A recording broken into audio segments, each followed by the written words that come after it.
തുടങ്ങാം ഇൻഷാ അല്ലാഹ്. അൽഹംദുലില്ലാഹ് വസ്സലാത്തു വസ്സലാമു അലാ റസൂലില്ലാഹ് വഅലാ ആലിഹി വഅസ്ഹാബിഹി അജ്മഈൻ. റബ്ബി ഇശ്റഹ് ലി സദ്രി വയസ്സിർ ലി അംരി വഹ്ലുൽ ഉഖ്ദതം മിൻ ലിസാനി യഫ്ഖഹു ഖൗലി.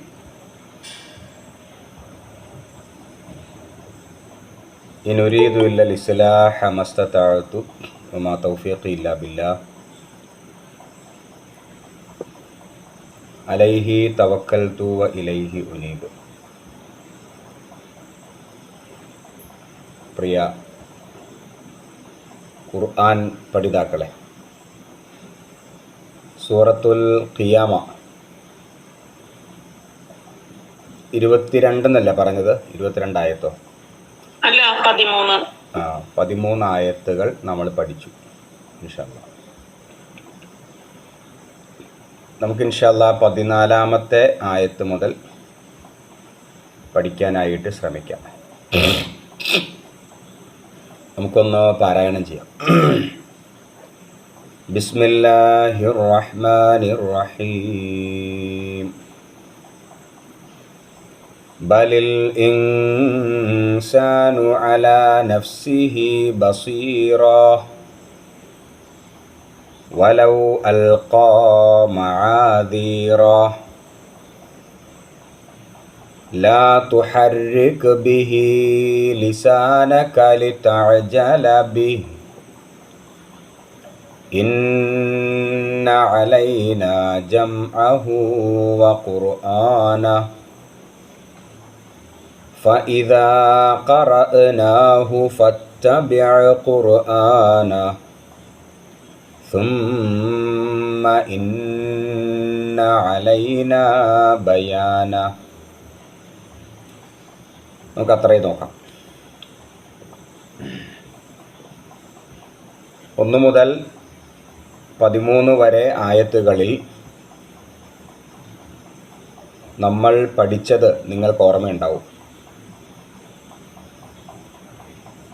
ലോകാവസാനത്തെ സംബന്ധിച്ചും പരലോകത്തെ സംബന്ധിച്ചുമൊക്കെയാണ് നമ്മൾ പഠിച്ചുകൊണ്ടിരിക്കുന്നത്. യഖൂലുൽ ഇൻസാനു യൗമഇദിൻ ഐനൽ മഫർ കല്ലാ ലാ വസർ ഇലാ റബ്ബിക യൗമഇദിൽ മുസ്തഖർ. അതിൻ്റെയൊക്കെ ആശയം നിങ്ങൾക്ക് മനസ്സിലായിട്ടുണ്ടാകും എന്ന് വിചാരിക്കുന്നു.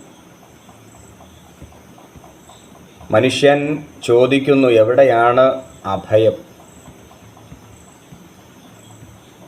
കല്ലാ ലാ വസർ, ഇല്ല, ഒരു രക്ഷയുമില്ല. ഇലാ റബ്ബിക യൗമഇദിൽ മുസ്തഖർ, നിന്റെ റബ്ബിലേക്കാണ് അന്ന് ചെന്നു നിൽക്കുക. ഇത്രയുമാണ് നമ്മൾ പഠിച്ചത്. ഇനി അടുത്ത ആയത്തിൻ്റെ യുനബ്ബഉൽ ഇൻസാനു, നബ്ബ അല്ലേ, നബ്ബ ഒക്കെ നേരത്തെ വന്ന വാക്കാണ്. നബ്ബ യുനബ്ബഉ അല്ലെ യുനബ്ബിഉ എന്നൊക്കെ പറഞ്ഞാൽ വിവരം അറിയിക്കപ്പെടും എന്നതിൻ്റെ അർത്ഥം. ഇൻസാൻ എന്ന് പറഞ്ഞാൽ മനുഷ്യൻ. മനുഷ്യൻ വിവരം അറിയിക്കപ്പെടും. യൗമഇദിൻ, അന്നേ ദിവസം. ബിമാ ഖദ്ദമ, അവൻ മുൻകൂട്ടി ചെയ്തത്. വ അഖറ, അവൻ പിന്തിച്ചത്. ഇത് കഴിഞ്ഞ ക്ലാസ്സിൽ എടുത്തതാണല്ലോ അല്ലേ? നമ്മൾ അതെ, ഖദ്ദമയും അഖറയൊക്കെ നമ്മൾ അന്ന് പറഞ്ഞിരുന്നു.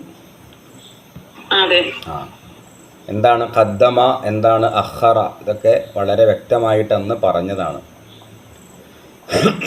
നോക്കാം. ബലിൽ ഇൻസാനു അലാ നഫ്സിഹി ബസീറ. ഈ ആയത്ത് വളരെ അർത്ഥവത്തായ ഒരായത്താണ്. അള്ളാഹുവിൻ്റെ അടുക്കൽ ഹാജരാക്കി കഴിയുമ്പോൾ മനുഷ്യന് രക്ഷപ്പെടാൻ ഒരു പഴുതുമില്ല. ഇവിടെ മനുഷ്യന് എന്ന് പറയുമ്പോൾ സത്യനിഷേധികളായ മനുഷ്യർക്ക് രക്ഷപ്പെടാനായിട്ട് ഒരു പഴുതുമില്ല. ആ പഴുതില്ല എന്നത് കല്ലാല വസർ എന്ന ആയത്തിൽ നമ്മൾ പഠിച്ചതാണ്. കല്ലാല വസർ, രക്ഷയില്ല എന്നതിൻ്റെ അർത്ഥം. കല്ലാല വസർ, രക്ഷയില്ല. അപ്പോൾ രക്ഷപ്പെടാനായിട്ട് ഒരു പഴുതും മനുഷ്യനില്ല. പിന്നെ അള്ളാഹുവിൻ്റെ അടുക്കൽ അവന് നുണ പറഞ്ഞിട്ടോ ഒന്നും രക്ഷപ്പെടാൻ സാധ്യമല്ല. അപ്പം താൻ എന്താണോ ചെയ്തത് അതിന് മനുഷ്യൻ സ്വയം സാക്ഷിയായിരിക്കും എന്നതാണ് ഇപ്പോൾ ഈ വായിച്ച ആയത്തിൻ്റെ അർത്ഥം. ബലിൽ ഇൻസാനു അലാ നഫ്സിഹി ബസീറ. ബൽ എന്ന് പറഞ്ഞാൽ അങ്ങനെയല്ല. ഇൻസാൻ, മനുഷ്യൻ, അലാ നഫ്സിഹി, തനിക്കെതിരെ തന്നെ. അലാ നഫ്സിഹി എന്ന് പറയുമ്പോൾ തനിക്കെതിരെ തന്നെ. ബസീറ എന്ന് പറഞ്ഞാൽ തെളിവ്, ഇവിടുത്തെ അർത്ഥം. ബസീറ എന്ന വാക്കിന് വേറെ അർത്ഥങ്ങളുണ്ട്. ഇവിടെ പറയുമ്പോൾ തെളിവ് എന്നാണ് ആ വാക്കിൻ്റെ അർത്ഥം. അപ്പോൾ ആ ഒരായത്തിൻ്റെ അർത്ഥം ഒന്നിച്ച് പറയുമ്പോൾ എങ്ങനെ വരിക? അങ്ങനെയല്ല. മനുഷ്യൻ തനിക്കെതിരെ തന്നെ ഒരു തെളിവാകുന്നു. മനുഷ്യൻ തനിക്കെതിരെ തന്നെ ഒരു തെളിവാകുന്നു. അപ്പോൾ തനിക്കെതിരെ എന്ന് പറയുമ്പോൾ നമുക്കത് മനസ്സിലാക്കാമല്ലോ.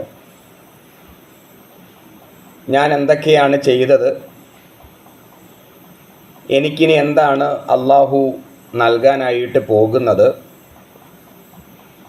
എന്ന കാര്യത്തിൽ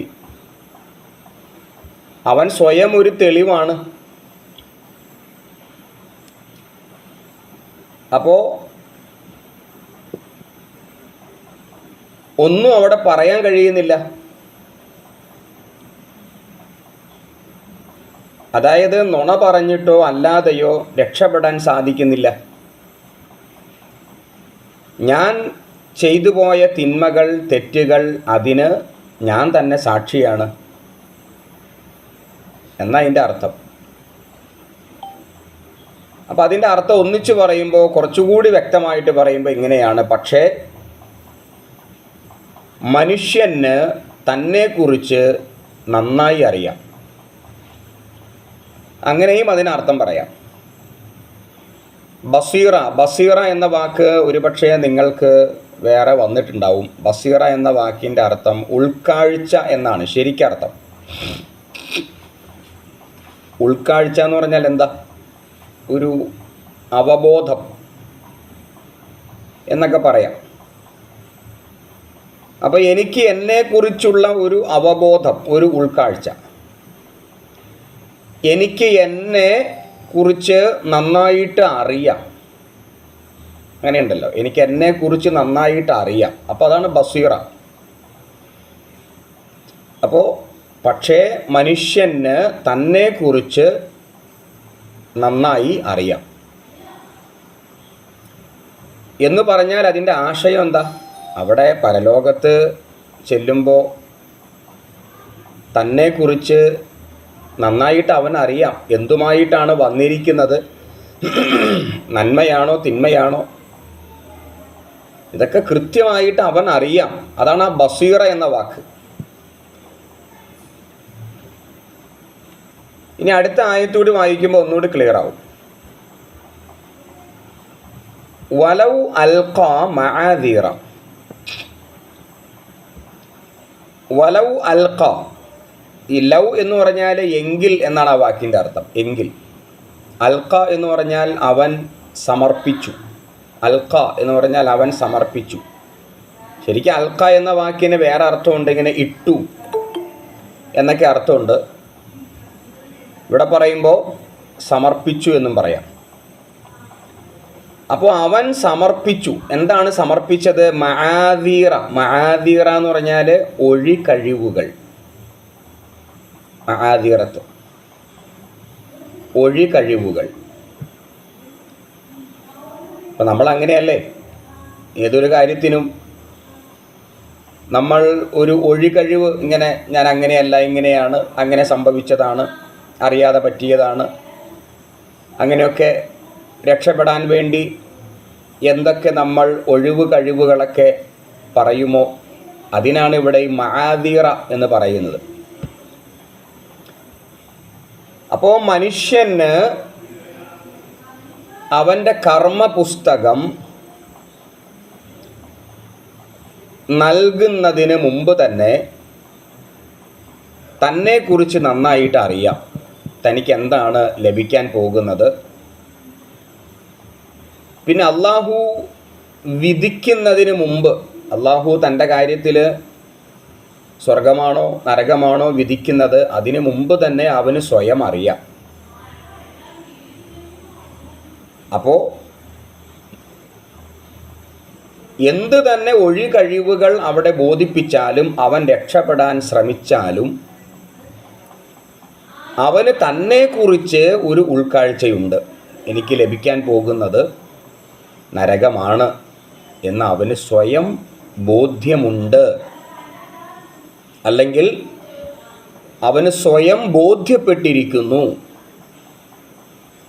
എന്നതാണ് ഈ ആയത്തിൻ്റെ അർത്ഥം.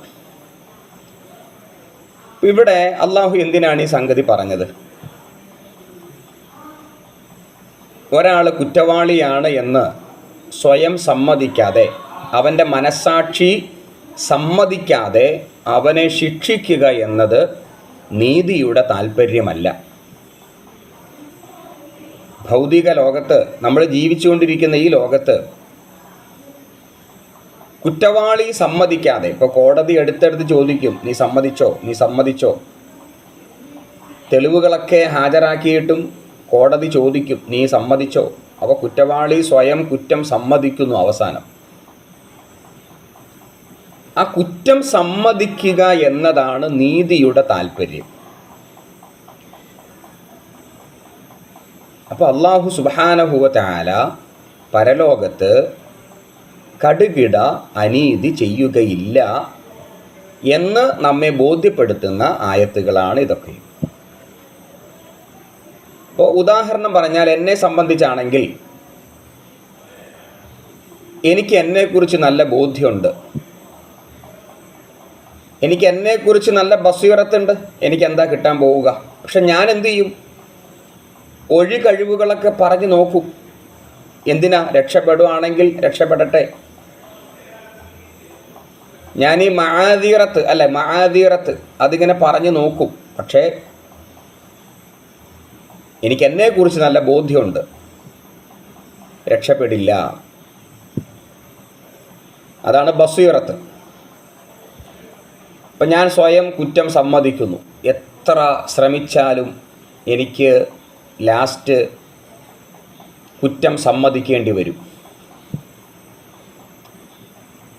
ആ കുറ്റസമ്മതമാണ് നീതിയുടെ തേട്ടം എന്ന് പറയുന്നത്.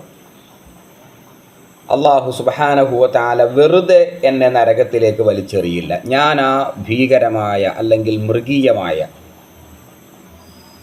ആ ധിക്കാര പ്രവർത്തനങ്ങളൊക്കെ ചെയ്തവനാണ് ഞാൻ, ശിക്ഷയ്ക്ക് അർഹനാണ് എന്ന് അവൻ്റെ മനസാക്ഷി അവനോട് പറയുന്നു. അവൻ കുറ്റം സമ്മതിക്കുന്നു. അങ്ങനെ അല്ലാഹു സുബ്ഹാനഹു വ തആല അവനെ ശിക്ഷിക്കുന്നു. ഇതാണ് ഇത്രയും വായിച്ചപ്പോൾ നമുക്ക് മനസ്സിലായത്. നിങ്ങൾക്കത് മനസ്സിലായി കാണുമെന്ന് വിചാരിക്കുകയാണ്. നമുക്ക് ഇൻഷാ അല്ലാഹ് അടുത്ത ആയത്തിലേക്ക് പോകാം, അല്ലേ? ലാ തുഹർരിക് ബിഹി ലിസാനക ലിതഅജല ബിഹി ഇന്ന അലൈനാ ജംഅഹു വഖുർആനാ ഫഇദാ ഖറഅനാഹു ഫത്തബിഅ ഖുർആനാ സുമ്മ ഇന്ന അലൈനാ ബയാനാ. ഇനി നമ്മൾ ഇവിടെ മുതൽ ഈ ആയത്ത് മുതൽ മറ്റൊരു കാര്യത്തിലേക്ക് നമ്മൾ പ്രവേശിക്കുകയാണ്. നബി സല്ലല്ലാഹു അലൈഹി വസല്ലമയെ അഭിസംബോധന ചെയ്ത് പറയുന്ന ചില കാര്യങ്ങളാണ്. ഇപ്പോൾ നമ്മൾ സാധാരണ പറയും ഇടവാക്യങ്ങൾ, ഇടയ്ക്ക് കയറിയിട്ട് കുറച്ച് കാര്യം പറയുന്നു. ഈ ആയത്ത് മുതൽ കുറച്ച് ആയത്തുകൾ, ഞാനതിൻ്റെ എവിടം വരെയാണെന്ന് ഞാൻ പറയാം. ഇവിടെ മുതൽ കുറച്ച് ആയത്തുകൾ ഒരു ഇടവാക്യമാണ്. ഇടവാക്യം എന്ന് പറഞ്ഞാൽ എന്താ? പറഞ്ഞുകൊണ്ടിരിക്കുന്ന വിഷയം ആ വിഷയത്തിൽ നിന്ന് അല്പം മാറിയിട്ട് വേറെ കുറച്ച് കാര്യങ്ങൾ പറയുന്നു. അതാണ് ഇവിടെ അഭിസംബോധിതൻ അഥവാ നബി സല്ലല്ലാഹു അലൈഹി വസല്ലമയെയാണ് ഇവിടെ അഭിസംബോധന ചെയ്യുന്നത്. അതിൻ്റെ ഒരു കാരണം, നബി സല്ലല്ലാഹു അലൈഹി വസല്ലമ പ്രവാചകനായിട്ട് അതിൻ്റെ ആദ്യകാലത്ത് നബിക്കൊരു പക്വത വന്നിട്ടില്ല. എന്ത് പക്വതയാണ്? ഒരു പ്രവാചകൻ എന്ന ഒരു പക്വത. നമുക്കറിയാലോ, നമ്മൾ ഒരു ജോലിയിൽ ആദ്യമായിട്ട് പ്രവേശിക്കുമ്പോൾ കുറച്ചൊക്കെ തഴക്കവും വഴക്കമൊക്കെ നമുക്ക് വരണം. അപ്പോൾ അതായിട്ടില്ല. നബി ഒരു പ്രവാചകനായിട്ടേ ഉള്ളൂ. അപ്പോൾ നമ്മൾ സാധാരണ പറയുന്ന പോലെ നബിക്കൊരു തഴക്കവും ഒരു പക്വതയും നബിക്ക് ആവശ്യമുണ്ട്. അള്ളാഹുവിങ്കൽ നിന്ന് ജിബ്രീൽ അലൈഹിസ്സലാം കൊണ്ടുവന്ന് പ്രവാചകരെ കേൾപ്പിക്കുന്ന വചനങ്ങൾ അത് താൻ മറന്നു പോകുമോ എന്ന് പ്രവാചകൻ വല്ലാതെ ആശങ്കപ്പെടുന്നു. അത് മലക്ക് ജിബ്രീൽ അലൈഹിസ്സലാം കൊണ്ടുവരുമ്പോൾ തന്നെ പ്രവാചകൻ അത് മനഃപ്പാഠമാക്കാനൊക്കെ ഇങ്ങനെ കഷ്ടപ്പെട്ട് പഠിക്കുന്നു. ഒരു ഉത്കണ്ഠയും പേടിയും ഒക്കെ നബിക്കുണ്ട്. ഇത് ഞാൻ മറന്നു പോകുമോ, പഠിക്കണ്ടേ? ഒരു തരം നമ്മളിപ്പോൾ എന്താ പറയുക, ബേജാറ് എന്ന് പറയും. അപ്പോൾ നാളെ പരീക്ഷയാണെങ്കിൽ കുട്ടികൾക്കുണ്ടാകുന്നൊരു ബേജാറുണ്ട്. ഇതേപോലെ നബി സല്ലല്ലാഹു അലൈഹി വസല്ലമയ്ക്ക് ഒരു വല്ലാത്തൊരു അസ്വസ്ഥത, ഇത് മറന്നു പോകുമോ. അപ്പോൾ പ്രവാചകൻ അത് മനഃപ്പാഠമാക്കാൻ ഇങ്ങനെ ബന്ധപ്പെടുക എന്ന് പറഞ്ഞാൽ ഇങ്ങനെ നബി ഇങ്ങനെ ഇടങ്ങേറാവുകയാണ്. അപ്പോൾ അതുമായി ബന്ധപ്പെട്ട് നബിയെ ഒന്ന് പാകപ്പെടുത്തി എടുക്കുകയാണ് പടച്ചോൻ ഇവിടെ ചെയ്യുന്നത്. അതാണ് ഇടവാക്യം കേട്ടോ. അപ്പോൾ ഇവിടെ മുതലാണ് അത് ആരംഭിക്കുന്നത്. എൻ്റെ ഇവിടെ മുതൽ എവിടം വരെയാണെന്നിപ്പോൾ ഞാൻ പറയാം. ഒരു മിനിറ്റ്.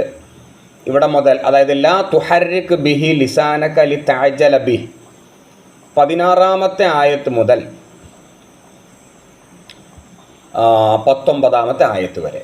സുമ്മ ഇന്ന അലൈന ബയാന, അത്രയും ആയത്തുകൾ ഒരു ഇടവാക്യമാണ്. അപ്പോൾ നമുക്ക് തോന്നരുത്, നമ്മളിങ്ങനെ ഖുർആൻ പഠിക്കുമ്പോൾ നമുക്ക് തോന്നിയേക്കാം ഇതെന്താ വിഷയം മാറിപ്പോയത്. അപ്പോൾ നമ്മൾ പരലോകത്തെ സംബന്ധിച്ചാണ് പറഞ്ഞുകൊണ്ടിരുന്നത്. അവിടുത്തെ വിചാരണയും രക്ഷയും ശിക്ഷയും ഒക്കെ പറഞ്ഞുകൊണ്ടിരിക്കാതെ പെട്ടെന്ന് തന്നെ എന്താണ് ഇങ്ങനെ ഒരു മാറ്റം, അത് വിഷയത്തിൽ നിന്ന് തെന്നിമാറിപ്പോയതാണോ എന്നൊക്കെ നമുക്ക് തോന്നിയേക്കാം. പക്ഷെ അതല്ല. പ്രവാചകൻ മുഹമ്മദ് നബിയോട് ചില കാര്യങ്ങൾ അള്ളാഹ്ക്ക് പറയാനുണ്ട്. അതാണ് ഇത്രയും ആയത്തിൽ അള്ളാഹു പറയുന്നത്. നമുക്ക് അതിൻ്റെ അർത്ഥം ഒന്ന് നോക്കാം. ലാ തുഹർരിക് ബിഹി, ലാ തുഹർരിക്, ഇങ്ങനെ ഹറക്ക യുഹർരിക്. അപ്പോൾ ലാ തുഹർരിക് എന്ന് പറയുമ്പോൾ നീ പീഡിപ്പിക്കേണ്ടതില്ല. ഇങ്ങനെ അത് പീഡിപ്പിക്കുക എന്ന് പറഞ്ഞാൽ അതിൻ്റെ അർത്ഥം ഇങ്ങനെ പ്രയാസപ്പെടുത്തുക, എന്നാണ്, പ്രയാസപ്പെടുത്തുക. നീ പ്രയാസപ്പെടുത്തേണ്ടതില്ല. എന്തിനെയാണ് പ്രയാസപ്പെടുത്തേണ്ടതില്ലാത്തത്? ലാ തുഹർരിക് ബിഹി, ഒരു മിനിറ്റ്, ലാ തുഹർരിക് ബിഹി. ബിഹി എന്ന് പറഞ്ഞാൽ ഇതുകൊണ്ട് എന്നർത്ഥം. ഇതുകൊണ്ട് എന്ന് പറഞ്ഞാൽ അതുകൊണ്ട് ഉദ്ദേശിക്കുന്നത് ഈ ദിവ്യ വചനം അഥവാ വഹി. ഈ വഹി കൊണ്ട് നീ പീഡിപ്പിക്കേണ്ടതില്ല. ലിസാനക്ക, നിന്റെ നാവ്. ലിസാൻ എന്ന് പറഞ്ഞാൽ നാവ്, നാക്ക്.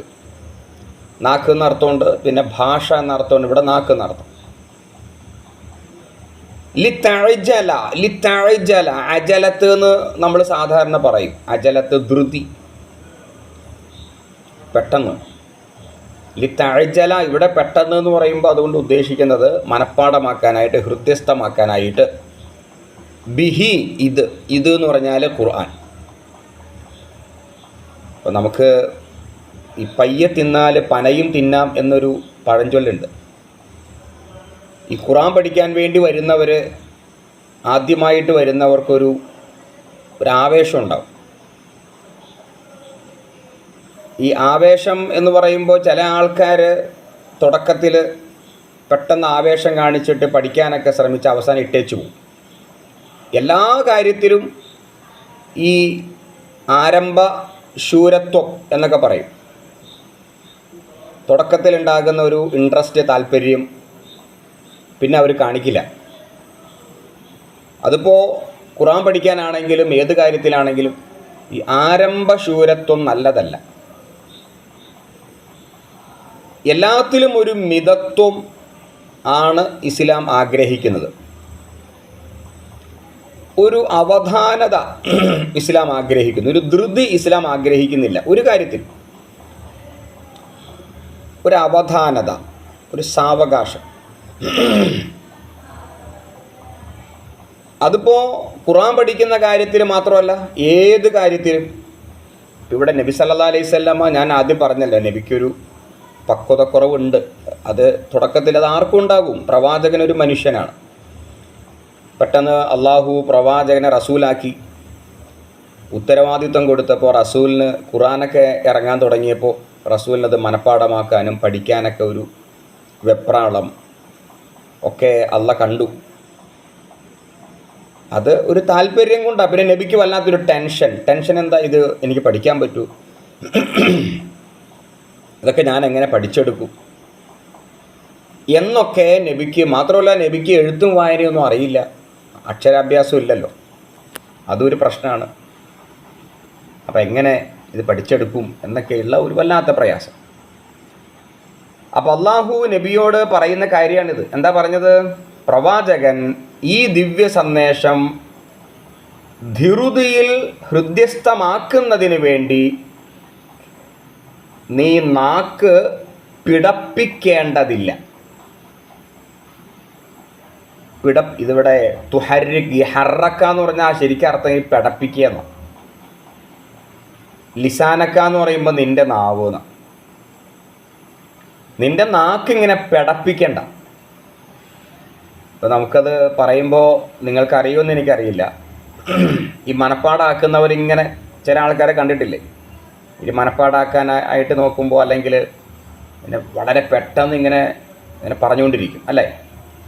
ലാ തുഹർരിക് ബിഹി ലിസാനക ലിതഅജല ബിഹി, ലാ തുഹർരിക് ബിഹി ലിസാനക ലിതഅജല ബിഹി, ഇങ്ങനെ പറഞ്ഞുകൊണ്ടേയിരിക്കും. അത് മനപ്പാടാക്കാനുള്ള ഒരു താല്പര്യം കൊണ്ട് അവരിങ്ങനെ ധൃതിയിൽ ഇങ്ങനെ, അതാണ് ഈ നാക്ക് പിടപ്പിക്കുക. ലാ തുഹർരിക് ബിഹി ലിസാനക ലിതഅജല ബിഹി, അതിങ്ങനെ മനപ്പാടാക്കാനായിട്ട് അവരിങ്ങനെ പറയും. അതാണ് ഈ നാക്ക് പിടപ്പിക്കുക. അറബിയിൽ അങ്ങനെ ഒരു ചൊല്ലുണ്ട്, നീ നാക്ക് പിടപ്പിക്കല്ലേ എന്ന്. അതായത് ഇങ്ങനെ ധൃതി കാണിക്കല്ലേ എന്ന് അതിൻ്റെ അർത്ഥം. അപ്പോൾ ഈ ദിവ്യ സന്ദേശം എന്ന് പറഞ്ഞാൽ ഈ വഹി അഥവാ ഖുർആൻ, അത് ഹൃദ്യസ്ഥമാക്കുന്നതിന് വേണ്ടി നാക്ക് പിടപ്പിക്കേണ്ടതില്ല. സാവകാശം പഠിച്ചാൽ മതി, കഴിയുന്ന പോലെ ചെയ്താൽ മതി. ഇപ്പോൾ ചില ആളുകൾക്ക്, ഇപ്പോൾ നമുക്കറിയാം ഹാഫിളീങ്ങളൊക്കെ ഉണ്ടല്ലോ, ഖുർആൻ പഠിക്കാൻ അവർക്ക് കഴിയും.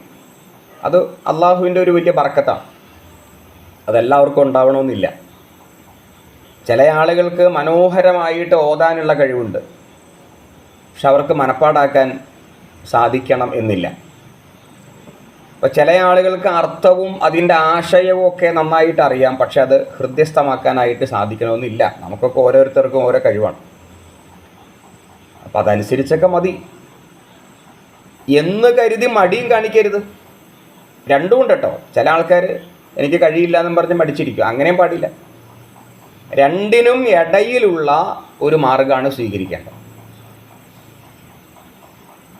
അപ്പോൾ നബിയെ അല്ല ഒരു പക്വതയിലേക്ക് എത്തിക്കുകയാണ്. നീ ഇങ്ങനെ ധൃതി കാണിക്കേണ്ട, നാക്ക് പിടപ്പിക്കേണ്ട, ഒക്കെ സാവകാശം മതി. ഇന്ന അലൈന ജംഅഹു വ ഖുർആന. നമുക്ക് അർത്ഥം നോക്കാം. ഇന്ന തീർച്ചയായും, അലൈന നമ്മുടെ കടമയാണ്. അലൈന നമ്മുടെ ബാധ്യത, നമ്മുടെ കടമ എന്നർത്ഥം. ജംഅഹു, ജംഅ എന്ന് പറഞ്ഞാൽ പല അർത്ഥമുണ്ട് അതിൻ്റെ.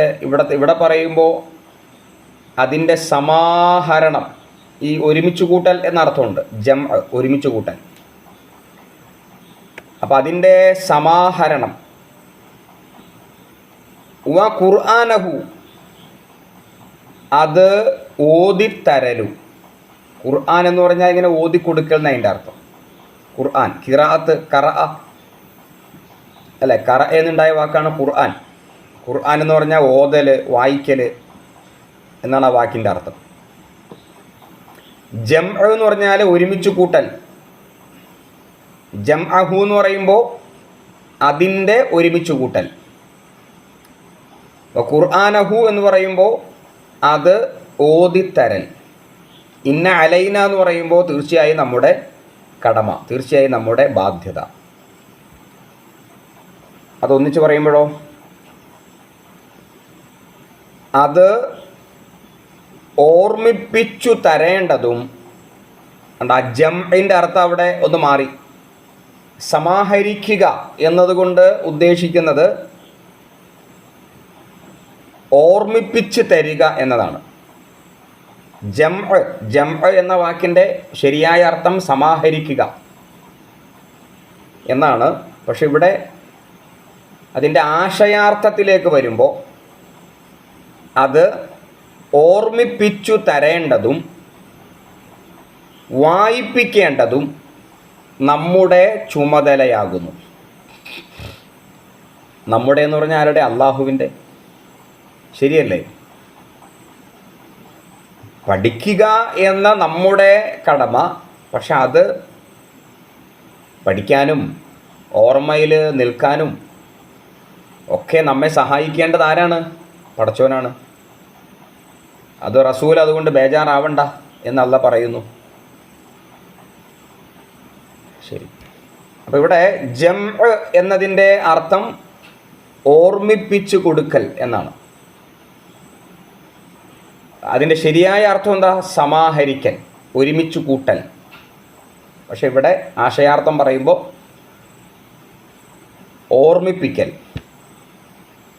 പിന്നെ ഖുർആനഹു എന്ന് പറയുമ്പോൾ അതിൻ്റെ അർത്ഥം അത് ഓതിക്കൊടുക്കൽ എന്നാണ്. അത് ഓതിക്കൊടുക്കൽ. അപ്പോൾ അത് ഓതിക്കൊടുക്കലും അത് ഓർമ്മിപ്പിച്ച് തരേണ്ടതും എൻ്റെ കടമയാകുന്നു. ഫഇദാ ഖറഅനാഹു ഫത്തബിഅ ഖുർആനഹു. ഫഇദാ ഖറഅനാഹു, ഫഇദാ ഖറഅനാഹു, അങ്ങനെ നാം അത് ഓതി തന്നാൽ.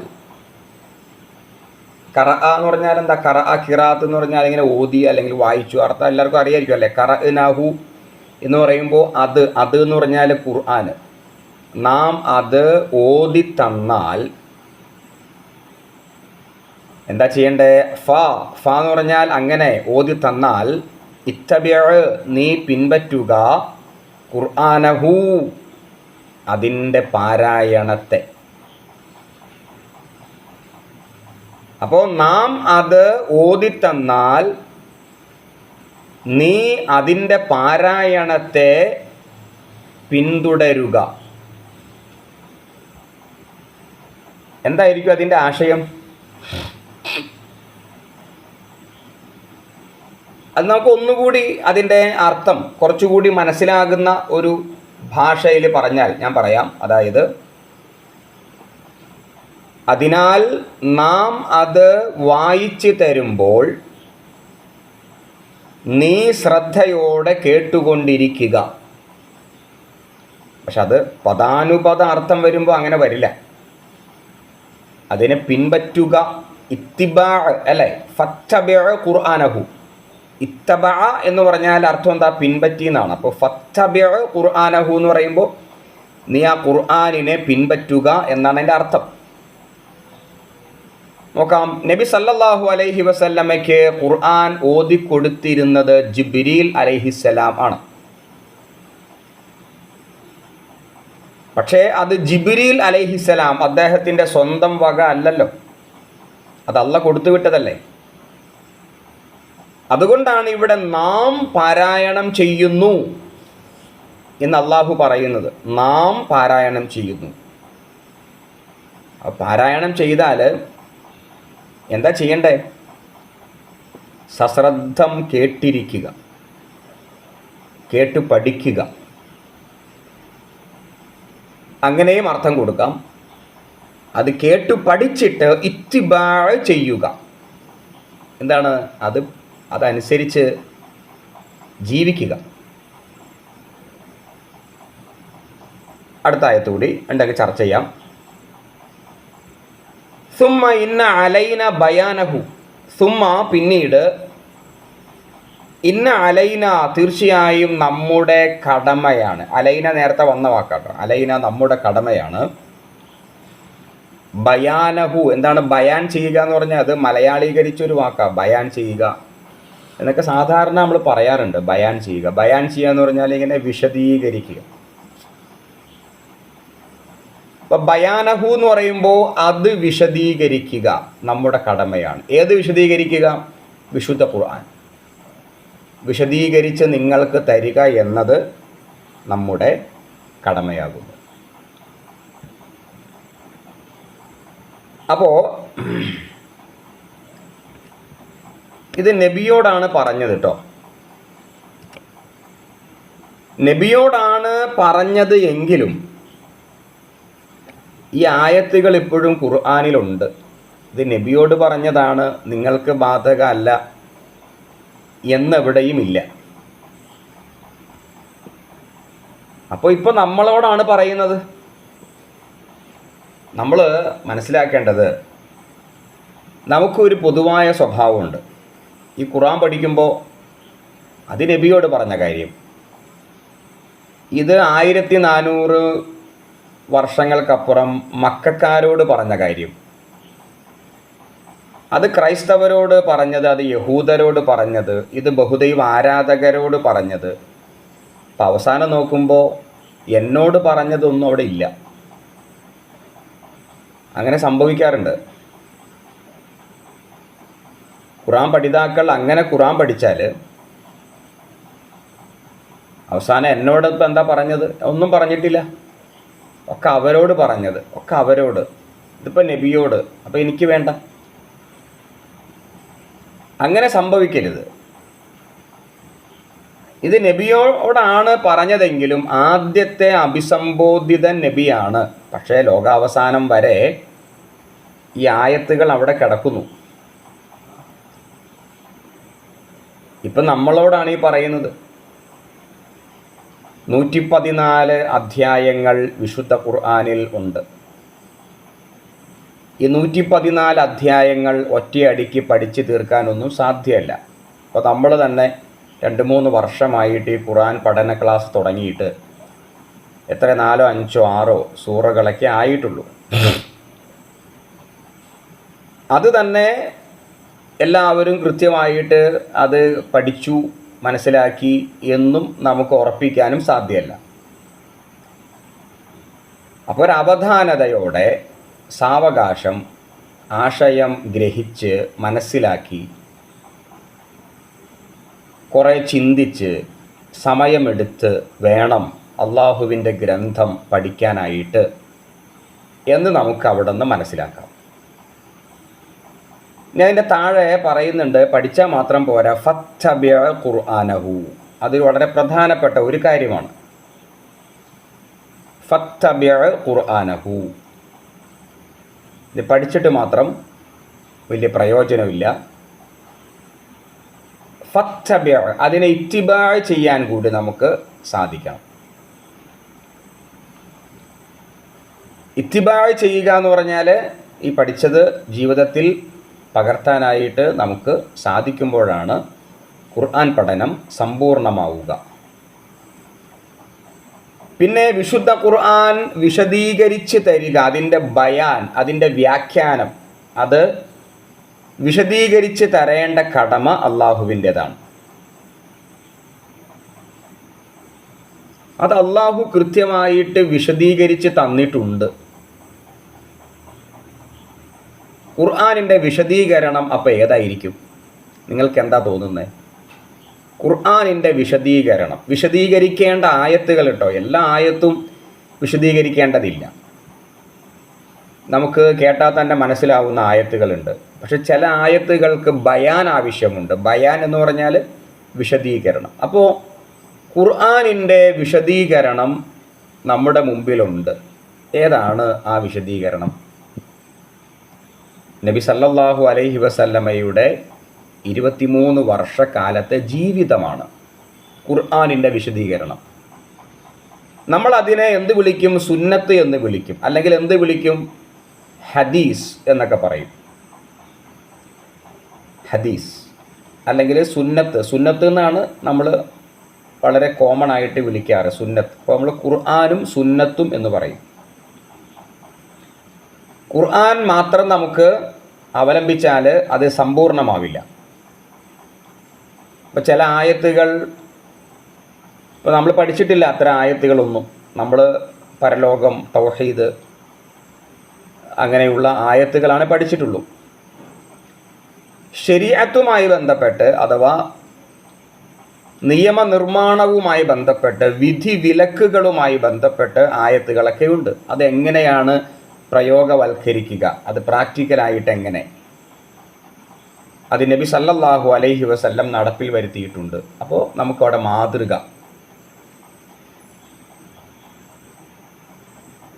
അതാണ് സുന്നത്ത്. സുമ്മ ഇന്ന അലൈന ബയാനഹു, അതിൻ്റെ വ്യാഖ്യാനം, അത് വ്യാഖ്യാനിക്കേണ്ടത്, വിശദീകരിക്കേണ്ടത് നമ്മുടെ കടമയാണ് എന്ന് പറഞ്ഞാൽ അതിൻ്റെ അർത്ഥം അല്ലാഹു സുബ്ഹാനഹു വ തആല വിശുദ്ധ ഖുർആൻ അവതരിപ്പിക്കുക മാത്രമല്ല ചെയ്തത്, അത് കൃത്യമായിട്ട് ജിബ്രീൽ അലൈഹിസ്സലാം അള്ളാഹുവിൻ്റെ കൽപ്പന പ്രകാരം നബി സല്ലല്ലാഹു അലൈഹി വസല്ലമയ്ക്ക് അതിൻ്റെ വ്യാഖ്യാനവും പറഞ്ഞു കൊടുത്തു. നബി സല്ലല്ലാഹു അലൈഹി വസല്ലം 23 വർഷക്കാലം അതനുസരിച്ചാണ് ജീവിച്ചത്. ആ ജീവിതമാണ് നമുക്ക് മാതൃക. അപ്പോൾ നിങ്ങൾ ഖുർആൻ പരിശോധിക്കുകയാണെങ്കിൽ അള്ളാഹുവിൽ വിശ്വസിക്കുക, അള്ളാഹുവിനെ അനുസരിക്കുക എന്നൊക്കെ പറഞ്ഞിട്ട് തൊട്ടടുത്ത് തന്നെ അള്ളാഹു എന്ത് പറയുന്നുണ്ട്? റസൂലിനെ അനുസരിക്കുക എന്നും പറയുന്നുണ്ട്. അപ്പോൾ അള്ളാഹുവിനെ മാത്രം നമ്മൾ ഇബാദത്ത് ചെയ്യുക, അനുസരിക്കുക എന്നത് മാത്രം പോരാ, റസൂലിനെയും അനുസരിക്കണം. അപ്പോഴാണ് നമ്മുടെ ഈമാൻ പൂർത്തിയാവുകയുള്ളൂ. അതുകൊണ്ടാണ് ഖുർആനും സുന്നത്തും എന്നൊക്കെ നമ്മൾ പറയുന്നത്. നമ്മൾ പിൻപറ്റേണ്ടത് ഖുർആനിനെയും സുന്നത്തിനെയുമാണ്. ഖുർആനിനെ മാത്രം പിൻപറ്റിയാൽ നമ്മുടെ വിശ്വാസം പൂർത്തിയാവില്ല. നമുക്കൊരു യഥാർത്ഥ മുസ്ലിം ആകാൻ സാധ്യമല്ല. കാരണം ഇപ്പോൾ ഞാനൊരു ഉദാഹരണം പറയാം. നമസ്കരിക്കാനാണ് ഖുർആനിൽ കൽപ്പനയുള്ളൂ, എങ്ങനെ എന്നില്ല. അപ്പോൾ നിങ്ങൾ ഖുർആൻ നോക്കുകയാണെങ്കിൽ നിസ്കരിക്കണം, 5 നേരത്തെ നിസ്കാരത്തെ സംബന്ധിച്ച് അള്ളാഹു പറയുന്നു. പക്ഷെ അത് എങ്ങനെ, സുബഹി എങ്ങനെ നിസ്കരിക്കണം, എത്ര റക്അത്ത് എന്ന് ഖുർആനിൽ ഒരായത്തോ നിർദ്ദേശമോ ഇല്ല. നമസ്കാരത്തിൻ്റെ സമയം അതെപ്പോഴാണ് അതിൻ്റെ സമയം എന്നും കൃത്യമായിട്ട് പറയുന്നില്ല. ളുഹർ നമസ്കരിക്കാനാണ് കൽപ്പനയുള്ളൂ. അതിൻ്റെ ടൈമോ അതിൻ്റെ റക്അത്തുകളുടെ എണ്ണമോ ചൊല്ലേണ്ട പ്രാർത്ഥനകളോ അള്ളാഹു പറഞ്ഞിട്ടില്ല. ഇനി മഗ്‌രിബും അങ്ങനെ തന്നെ, ഇശായും അങ്ങനെ തന്നെ, അസറും അങ്ങനെ തന്നെ. പക്ഷെ അതെല്ലാം ആര് പറഞ്ഞു? കൃത്യമായി പഠിപ്പിച്ചു റസൂൽ കരീം സല്ലല്ലാഹു അലൈഹി വസല്ലമ. അത് കൃത്യമായി പഠിപ്പിച്ചു. സുബഹി 2 റക്അത്ത്, ളുഹർ 4 റക്അത്ത്, അതിൻ്റെ ടൈം, ചൊല്ലേണ്ട പ്രാർത്ഥനകൾ, മഗ്‌രിബ്, ഇശ, അങ്ങനെ അസർ എല്ലാം. ഇതൊരു ഉദാഹരണമാണ്. ഇനി വേറെയും ഉദാഹരണങ്ങളുണ്ട്. നമുക്കത് പറയേണ്ട കാര്യമില്ല, നിങ്ങൾക്കത് മനസ്സിലായിട്ടുണ്ടാവും. അപ്പോൾ ഖുർആൻ എന്ന വേദഗ്രന്ഥത്തെ മാത്രം നമ്മൾ പിൻപറ്റിയാൽ യഥാർത്ഥ മുസ്ലിം ആവില്ല. അതിൻ്റെ കൂടെ റസൂലിനെ ഇത്തിബാ ചെയ്യുമ്പോഴാണ്, ഇത്തിബാ എന്ന് പറഞ്ഞാൽ അനുസരിക്കുമ്പോഴാണ് നമ്മൾ യഥാർത്ഥ മുസ്ലിങ്ങളായിട്ട് മാറുക. അതുകൊണ്ടാണ് ഷഹാദത്ത് കലിമ ചൊല്ലുമ്പോൾ അഷ്ഹദു അൻ ലാ ഇലാഹ ഇല്ലല്ലാ എന്ന് മാത്രമല്ല നമ്മൾ ചൊല്ലുക. കൂടെ എന്തും പറയും, വഅഷ്ഹദു അന്ന മുഹമ്മദർ റസൂലുള്ളാഹ്. അതെന്തിനാ അവിടെ അഷ്ഹദു അന്ന മുഹമ്മദ് എന്ന് പറയുന്നത്? അതാണ് നമ്മുടെ ആദർശവാക്യം. അവിടെ അള്ളാഹു ഏകനാണെന്ന് ഞാൻ സാക്ഷ്യം വഹിക്കുന്നു എന്ന് പറഞ്ഞാൽ മാത്രം പോരാ. റസൂല് മുഹമ്മദ് നബി സ്വല്ലല്ലാഹു അലൈഹി വസല്ലമ അന്ത്യപ്രവാചകനാണ് എന്നും ഞാൻ സാക്ഷ്യം വഹിക്കുന്നു. ആ പ്രവാചകനെ ഞാൻ അനുസരിച്ചു കൊള്ളാം എന്നതാണ് ആദർശവാക്യത്തിൻ്റെ രണ്ടാമത്തെ പ്രതിജ്ഞ. അപ്പോൾ അത് നിങ്ങൾക്ക് മനസ്സിലായിട്ടുണ്ട് എന്ന് വിചാരിക്കുന്നു. ഞാനിത് കുറച്ച് ഊതി പറയാനുള്ള കാരണം, നമ്മുടെ നാട്ടിൽ ഒരു പുതിയ ചിന്തകളൊക്കെ ഇപ്പോൾ ശക്തിപ്പെട്ട് വരുന്നുണ്ട്. സുന്നത്ത് വേണ്ട, ഖുർആൻ മാത്രം പോരെ. എന്തിനാണ് നമ്മൾ ഈ സുന്നത്തിലേക്ക് പോണത്?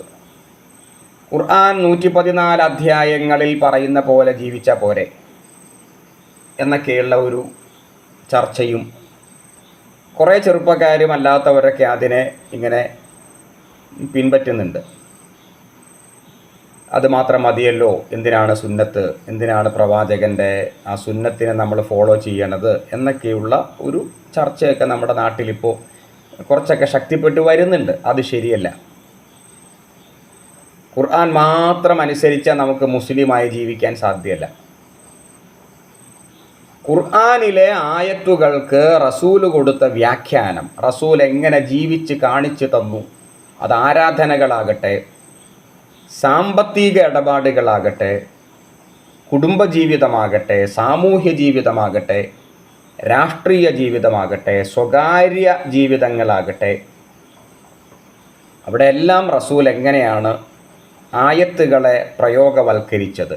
സക്കാത്ത് റസൂൽ എങ്ങനെയാണ് ആ സക്കാത്തിൻ്റെ പണം ശേഖരിച്ചത്, സക്കാത്തിൻ്റെ പണം റസൂൽ എങ്ങനെയാണ് വിതരണം ചെയ്തത്.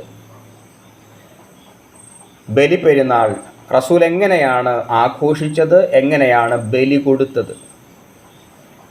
റമളാൻ മാസത്തിൽ റസൂൽ എങ്ങനെയാണ് നോമ്പെടുത്തത്, നോമ്പെടുക്കാൻ സാധിക്കാത്തവരോട് റസൂൽ എന്തൊക്കെയാണ് പറഞ്ഞത്. ഇത്തരം കാര്യങ്ങൾ ആരാധനാ മേഖല മാത്രമല്ല, സാമൂഹിക, കുടുംബ, സാമ്പത്തിക, രാഷ്ട്രീയ മേഖലകളിലൊക്കെ റസൂൽ എങ്ങനെയാണ് വിശുദ്ധ ഖുർആനിലെ ആയത്തുകളെ പ്രയോഗവൽക്കരിച്ചത് എന്ന് പഠിക്കുമ്പോഴാണ് നമുക്കതിനെ മാതൃകയായി സ്വീകരിച്ചുകൊണ്ട് ഈ കാലഘട്ടത്തിൽ മുസ്ലിമായിട്ട് ജീവിക്കാൻ സാധിക്കുകയുള്ളൂ. ഓക്കെ, അപ്പോൾ അത് കഴിഞ്ഞു, ആ ഇടവാക്യം കഴിഞ്ഞു കേട്ടോ. അപ്പോൾ അത്രയും നിങ്ങൾക്ക് ക്ലിയർ ആയോ? എന്തെങ്കിലും ഡൗട്ടുണ്ടോ ഞാൻ ഈ പറഞ്ഞതിൽ?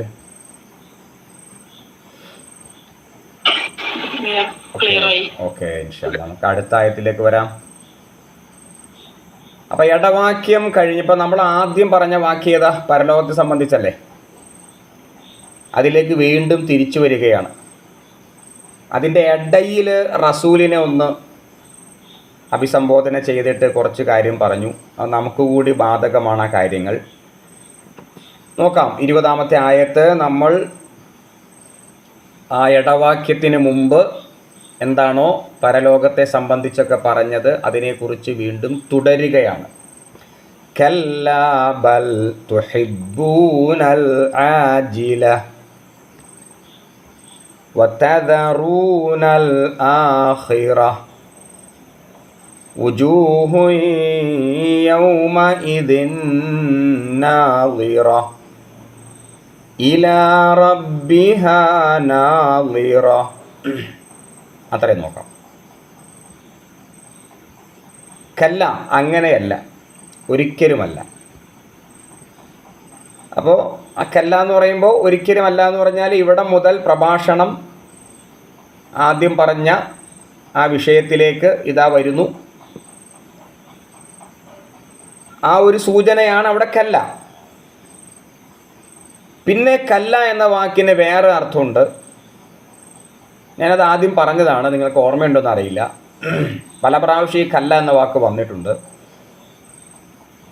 ഒരിക്കലുമല്ല എന്നാണ് അതിൻ്റെ അർത്ഥം. അപ്പം അതിൻ്റെ ആശയം എന്ന് പറഞ്ഞാൽ മനുഷ്യരിൽപ്പെട്ട ഏതാണ്ടൊരു 75% ആളുകളും, ഇനിയിപ്പോൾ അത് 80% എന്ന് കൂട്ടിക്കും, പരലോകത്തെ നിഷേധിക്കുന്നവരോ യഥാർത്ഥ രൂപത്തിൽ പരലോകത്തിൽ വിശ്വസിക്കുന്നവരോ അല്ല.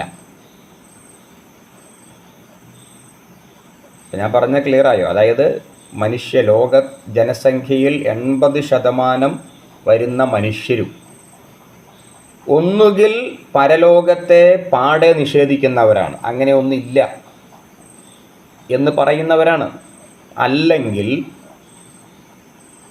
യഥാർത്ഥ പാരത്രിക വിശ്വാസം ഇല്ലാത്തവരാണ്. വിശ്വാസം ഉണ്ടായിരിക്കും, പാരമ്പര്യമായിട്ട് കിട്ടിയ ഒരു വിശ്വാസം ഉണ്ടായിരിക്കും. അപ്പം നമ്മളും അങ്ങനെയല്ലേ? നിങ്ങൾ മുസ്ലിങ്ങൾ, അവരെക്കുറിച്ചൊന്ന് പഠിച്ചു നോക്കി. മുസ്ലിങ്ങളാണ്, പക്ഷേ പരലോകത്തെ സംബന്ധിച്ച് അവർക്ക് കൃത്യമായ അവബോധം അല്ലെങ്കിൽ അങ്ങനെ ഒരു അറിവ് അവർ പഠിച്ചിട്ടില്ല. അവർ പാരമ്പര്യമായിട്ട് എങ്ങനെയൊക്കെയോ വിശ്വസിക്കുന്നു എന്നല്ലാതെ എല്ലാവരും അങ്ങനെയല്ല. അപ്പം ഞാൻ അതുകൊണ്ടാണ് മൊത്തത്തിൽ 80% വരുന്ന മനുഷ്യരും ഒന്നുകിൽ പരലോക നിഷേധികളാണ് പൂർണ്ണമായിട്ട്, അല്ലെങ്കിൽ പരലോകത്തെ സംബന്ധിച്ച് യഥാർത്ഥ വിശ്വാസം വച്ച് പുലർത്തുന്നവർ അല്ല. അവരിലേക്ക് ഉള്ള ഒരു സൂചനയാണ് കല്ല. അള്ളാഹു അവരോടാണ് പറയണത്. അപ്പം അതിൻ്റെ അർത്ഥം എന്താ? നിങ്ങളുടെ പരലോക നിഷേധത്തിൻ്റെ യഥാർത്ഥ കാരണം. ഇവരെ പരലോകത്തെ നിഷേധിക്കുകയാണല്ലോ. നിഷേധിക്കാൻ ഒരു കാരണം വേണ്ടേ? ഒരു കാര്യമുണ്ടെങ്കിൽ ഒരു കാരണം ഉണ്ടാവും, ഇല്ലാതെ ഒരു കാര്യം ഉണ്ടാവില്ല. അതെല്ലാത്തിലും അങ്ങനെ തന്നെയാണ് അല്ലേ? കാര്യകാരണ ബന്ധം എന്നൊരു സിദ്ധാന്തം തന്നെയുണ്ട്. ഒരു കാര്യമുണ്ട്, അപ്പോഴേ കാരണം ഉണ്ടാവുള്ളൂ. പരലോകത്തെ ഞാൻ നിഷേധിക്കുന്നു, എന്താ കാരണം? രണ്ടാമത്തെ ചോദ്യം, അപ്പം എന്താ കാരണം? ആ കാരണം എന്താ? അവർ പറയുന്ന കാരണങ്ങളൊക്കെ പല പല മുടന്തൻ ന്യായങ്ങളായിരിക്കും. ഇപ്പോൾ പരലോകത്തെ നിഷേധിക്കുന്ന ഒരു മനുഷ്യൻ, അവൻ അതിന് പല ന്യായങ്ങൾ പറയും. ഇപ്പോൾ നിങ്ങൾ സോഷ്യൽ മീഡിയ നോക്കുന്നവരാണെങ്കിൽ കാണാൻ പറ്റും, പല ന്യായങ്ങളുണ്ടാവും. പക്ഷേ യഥാർത്ഥ കാരണം ഉണ്ടല്ലോ, ആ യഥാർത്ഥ കാരണം നിങ്ങൾ ആരോ അൺമ്യൂട്ട് ആക്കിയല്ലോ, ശബ്ദം കേൾക്കുന്നു.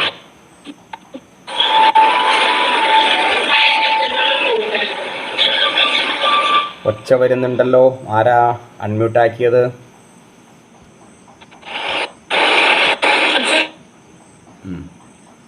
ശരി, ഓക്കെ. അപ്പോൾ അതിൻ്റെ യഥാർത്ഥ കാരണം, അതായത് ഞാൻ പറഞ്ഞതിൻ്റെ ചുരുക്കം, പരലോകത്തെ നിഷേധിക്കാനായിട്ട് ഒരു കാരണമുണ്ട്. അവർ പല ന്യായം പറയും. അങ്ങനെ ഒന്നില്ല, മരിച്ചു കഴിഞ്ഞാൽ പിന്നെ, മരിച്ച് മണ്ണടിഞ്ഞ പിന്നെ വീണ്ടും ജീവിക്കുമോ അങ്ങനെയൊക്കെ ജീവിക്കാൻ സാധിക്കുമോ എന്നൊക്കെ അവർ പറയുന്നത് മുടന്ത ന്യായമാണ്. യഥാർത്ഥ കാരണം എന്താ? അതാണ് ഈ ആയത്തിൽ പറയുന്നത്. യഥാർത്ഥ കാരണം ദാ തുഹിബ്ബൂനൽ ആജില, തുഹിബ്ബൂന നിങ്ങൾ ഇഷ്ടപ്പെടുന്നു, അൽ ആജിലത്ത് താൽക്കാലിക നേട്ടം, ഇപ്പം കിട്ടുന്നത് പെട്ടെന്ന് കിട്ടണം, പെട്ടെന്ന്, അതാണ് അജലത്ത്. മരിച്ച് മണ്ണടിഞ്ഞ് ഇനിയിപ്പോൾ അവിടെ ചെന്ന് വിചാരണയും കഴിഞ്ഞ് ഇതെപ്പോൾ കിട്ടാനാ? അങ്ങനെയാണ് അത് എപ്പോൾ, പക്ഷെ ഇപ്പോൾ കിട്ടണം. സമ്പത്താണെങ്കിൽ അത് എനിക്ക് എങ്ങനെയും ആരെയും തട്ടിച്ചാണെങ്കിലും വെട്ടിച്ചാണെങ്കിലും എനിക്ക് പൈസ ഉണ്ടാക്കണം. പിന്നെ മറ്റനേകം സുഖങ്ങൾ എനിക്ക് അതൊക്കെ ഇപ്പം തന്നെ വേണം. ഈ ധൃതി, അതാണ് ആജില, ഇതാണ് അതിൻ്റെ മർമ്മം. അല്ലാതെ മരിച്ച് മണ്ണടിഞ്ഞ് വീണ്ടും ഒരു പരലോകം ഉണ്ടാവുകയില്ല എന്നതല്ല അതിൻ്റെ ന്യായം. മനുഷ്യ മനസ്സ് ആജിലത്താണ്, ക്ഷണികമായ പെട്ടെന്ന് കിട്ടുന്ന താൽക്കാലികമായ നേട്ടങ്ങൾക്ക് പുറകെയാണ് മനുഷ്യ മനസ്സ് സഞ്ചരിക്കുക. പക്ഷേ അവൻ അതിന് ന്യായം കണ്ടെത്തും. ന്യായം എന്താ? അങ്ങനെയൊന്നുമില്ല, മരിച്ചാൽ അതോടെ തീർന്നു, മരിച്ചാൽ മണ്ണടിഞ്ഞു, അതുകൊണ്ട് പരലോകം എന്നത് ഒരു വലിയ നുണയാണ് എന്നൊക്കെ അവൻ പറയും. പക്ഷെ അത് മനസ്സിൽ തട്ടിയുള്ള പറച്ചിലല്ല. അപ്പോൾ ആജിലത്തിനെ അവൻ ഇഷ്ടപ്പെടുന്നു, ഇതാണ് അതിൻ്റെ മർമ്മം. ആജിലത്തിൻ്റെ അർത്ഥം മനസ്സിലായല്ലോ? പെട്ടെന്ന്, ഈ ക്ഷണികമായത് പെട്ടെന്ന് കിട്ടണം, പക്ഷെ അത് ക്ഷണികമാണ്, താൽക്കാലികമാണ്. കിട്ടിയിട്ട് എന്താ കാര്യം? പെട്ടെന്ന് ഇല്ലാണ്ടാവും. അപ്പോൾ കിട്ടിയ ഒരു സംഗതി സ്ഥായിയായിട്ട് നമ്മുടെ കൈവശം ഉണ്ടെങ്കിൽ കുഴപ്പമില്ല. ഇപ്പോൾ കുറേ പൈസ കിട്ടി, സ്ഥിരം ഈ പൈസ കയ്യിലുണ്ടാവുമോ? ഇല്ല. ഇനിയിപ്പോൾ ഉണ്ടെങ്കിൽ തന്നെ നമുക്ക് അനുഭവിക്കാൻ പറ്റുമോ? കുറച്ച് കഴിയുമ്പോൾ പ്രായമായില്ലേ? പ്രായമായാലോ കോടിക്കണക്കിന് സ്വത്തുണ്ടായിട്ട് എന്താ കാര്യം? അനുഭവിക്കാൻ, എഴുന്നേറ്റ് നടക്കാൻ പോലും കഴിയുന്നില്ല. പിന്നെ കറൻസി കൊണ്ട് നമുക്ക് എന്താ നേട്ടം? പക്ഷെ എന്നാലും അവൻ അതിനെ ആഗ്രഹിക്കുന്നു. എന്നാൽ ശാശ്വതമായ പരലോകത്തെ അവൻ, അടുത്ത ആയത്തുണ്ടോ, വതദറൂന അവൻ വിട്ടുകളയുന്നു, അൽ ആഖിറ പരലോകത്തെ. തദറൂന വദറ യദറു, തദറൂന അവൻ വിട്ടുകളയുന്നു, അവൻ ഉപേക്ഷിക്കുന്നു, അൽ ആഖിറത്ത പരലോകത്തെ. അഥവാ പരലോകത്തെ വിട്ടുകളയുന്നു എന്ന് പറഞ്ഞാൽ അതിൻ്റെ അർത്ഥം ഒന്നിച്ചു പറയുമ്പോൾ ഇപ്രകാരമാണ്: ഒരിക്കലുമല്ല നിങ്ങൾ തൽക്ഷണം ലഭിക്കുന്നതിനെ സ്നേഹിക്കുന്നു, പരലോകത്തെ ഉപേക്ഷിക്കുകയും ചെയ്യുന്നു എന്നതാണ് പ്രധാനപ്പെട്ട കാര്യം. ഇപ്പോൾ പരലോകത്തെ നിഷേധിക്കുന്ന 80% മനുഷ്യർ, അതിൻ്റെ യഥാർത്ഥ കാരണം ഇതാണ്. ബാക്കി എന്തവർ പറഞ്ഞാലും മുടന്തൻ ന്യായം എന്നേ പറയാൻ പറ്റും. ബാക്കി എന്ത് ബൗദ്ധികമായിട്ടാണ് അവർ പറയുന്നത്? വലിയ ബുദ്ധിരാക്ഷസന്മാരാണ് ഞങ്ങൾ, ബുദ്ധിജീവികളാണ് ഞങ്ങൾ എന്നൊക്കെ വാദിച്ചുകൊണ്ടാണ് അവർ സംസാരിക്കുന്നത്. വളരെ സയൻറ്റിഫിക്കായിട്ടൊക്കെ അവർ തെളിവൊക്കെ എടുത്ത് വയ്ക്കും. വച്ചിട്ട് എന്താ കാര്യം? വച്ചോട്ടെ, കുഴപ്പമില്ല. പക്ഷേ അതിൻ്റെ യഥാർത്ഥ കാരണം ഇതാണ്: ക്ഷണികമായതിനെ ആഗ്രഹിക്കുന്നു, വിദൂരമായതിനെ. അതാണ് ആഖിറത്ത്. പക്ഷെ അത് വിദൂരമല്ല, വളരെ അടുത്താണ് ഈ പരലോകം എന്ന് പറയുന്നത്. ഇപ്പോൾ നമ്മൾ മരിച്ചു കഴിഞ്ഞാൽ എന്താ സംഭവിക്കുക? എന്താ ഈ സമയത്ത് ഇപ്പോൾ നമ്മൾ മരിച്ചു, സങ്കല്പിച്ച് നോക്കി. അതോടെ നമ്മൾ മറ്റൊരു ലോകത്തേക്ക് എത്തി. അപ്പോൾ ക്ഷണികമാണോ ഈ പരലോകം എന്ന് പറയുന്നത്? അല്ല. വിദൂരമാണോ? അല്ലല്ലോ. ഏത് സമയത്തും എൻ്റെ അടുത്തേക്ക് കടന്നു വരുന്ന ഒരു ലോകമാണ് പരലോകം. ഏത് നിമിഷവും കടന്നു വരാം. ഇപ്പോൾ ഈ സമയത്ത് നമ്മൾ മരണപ്പെട്ടാൽ നമ്മുടെ ആ തിരശീല മാറി നമ്മൾ പരലോക എന്ന യാഥാർത്ഥ്യത്തെ നമ്മൾ അനുഭവിക്കാൻ തുടങ്ങി. പിന്നെ അതിനെ സമ്പൂർണ്ണമായിട്ട് അനുഭവിക്കാൻ തുടങ്ങിയില്ലെങ്കിലും അതിൻ്റെ ഒരു തുടക്കം. ഉമ്മ പ്രസവിച്ച് വീഴുമ്പോൾ തന്നെ ഒരു കുട്ടി ഈ ലോകത്തെ അനുഭവിക്കാൻ തുടങ്ങില്ലല്ലോ. പ്രസവിച്ച് വീണ് അവൻ ഈ പ്രപഞ്ചത്തെ ഒന്ന് കണ്ട് അങ്ങനെ മെല്ലെ മെല്ലെ അല്ലേ അവൻ ദുനിയാവിനെ അനുഭവിക്കുക. ഇതുപോലെ മരിച്ചു കഴിയുമ്പോൾ തന്നെ പരലോകത്തെ അവൻ അനുഭവിക്കുന്നില്ല. മെല്ലെ മെല്ലെ എല്ലാത്തിനും സമയമെടുക്കും എന്ന് പറഞ്ഞ പോലെ പതുക്കെ പതുക്കെയാണ് ഒക്കെ നടക്കുള്ളൂ. അപ്പം ക്ഷണികമായതിൻ്റെ പുറകെ പോവരുത്. നമുക്ക് വേണ്ടത് ശാശ്വതമായതാണ്. അള്ളാഹു നമുക്ക് തരും പരലോകം. ക്ഷണികമായതിൻ്റെ പുറകെ പോകാനുള്ള മനുഷ്യൻ്റെ മനസ്സിൻ്റെ കൊതിയാണ് പരലോകത്തെ നിഷേധിക്കാൻ അവനെ പ്രേരിപ്പിക്കുന്നത്. ഇതാണിപ്പോൾ നമ്മൾ പഠിച്ചത്.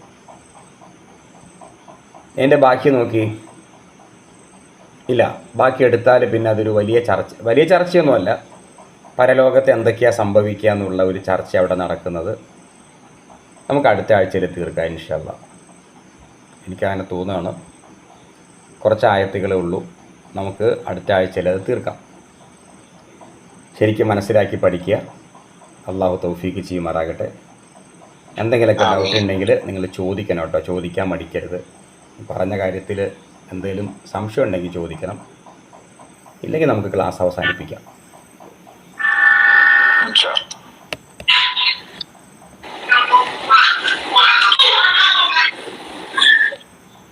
ഇല്ല, ഓക്കെ. അള്ളാഹു ഖൈറും ബറക്കത്തൊക്കെ പ്രദാനം ചെയ്യുമാറാകട്ടെ ഇൻഷാ അല്ലാഹ്. പടച്ച തമ്പുരാൻ അള്ളാഹു